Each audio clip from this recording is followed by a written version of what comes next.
আসসালামু আলাইকুম ওয়ারাহমাতুল্লাহ। আজকের ভিডিওতে আপনাদের সাথে পরিচয় করে দিব আমাদের পুরাতন সদস্যের সাথে।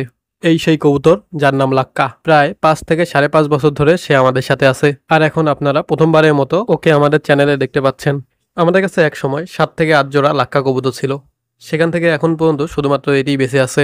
2019-20 সালের দিকে আমরা প্রথম এক জোড়া কবুতর নিয়েছিলাম। সেই সময় আমাদের কাছ থেকে এক জোড়ার দাম রাখা হয়েছিল 1300 টাকার মতো। কিছুদিন যাওয়ার পরেই তারা ডিম দেয় এবং ওখান থেকে একটি কবুতরের বাচ্চা ফুটে বের হয়েছিল। এটি সেই বাচ্চা যাকে আপনারা এখন দেখতে পাচ্ছেন। আর এর জীবনের এখন একটাই লক্ষ্য, আমাকে ঠকরানো। এই কবুতরটি বড় হওয়ার পর অনেকদিন সিঙ্গেল থাকার পর আমি ওর জন্য জোড়ার ব্যবস্থা করি। ও দেখতে সাদা হলেও ওর জন্য যে জোড়ার কবুতর নিয়ে আসছিলাম সেটা দেখতে কালো ছিল।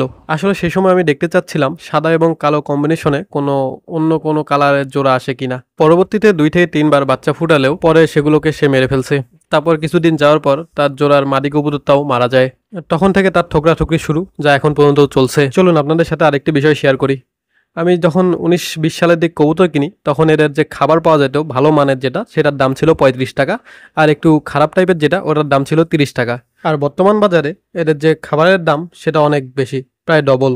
খারাপ মানের যেটা, ওটার দাম 50 থেকে 55 টাকা হলেও ভালো মানেরটা 60 থেকে 70 টাকার মধ্যে। আর কবুতরের জোড়া সেল করতে গেলে কবুতরের কোনো দাম নাই। সেই জন্য পরবর্তীতে আমরা আর কোনো কবুতর উঠাই নেই। তবে ইচ্ছে আছে ভবিষ্যতে শৌখিন মুরগি এবং কিং কোয়েল পাখি নিয়ে কাজ করার। এই ছিল আজকের ভিডিওতে। ভিডিওটি ভালো লাগলে একটি লাইক দিন, কমেন্টে আপনাদের মতামত জানান। আর নতুন নতুন ভিডিও পেতে চ্যানেলটিকে সাবস্ক্রাইব করতে ভুলবেন না। দেখা হবে অন্য কোনো ভিডিওতে। সেই পর্যন্ত সুস্থ থাকবেন, ভালো থাকবেন এবং আমাদের জন্য দোয়া করবেন। আল্লাহ হাফেজ।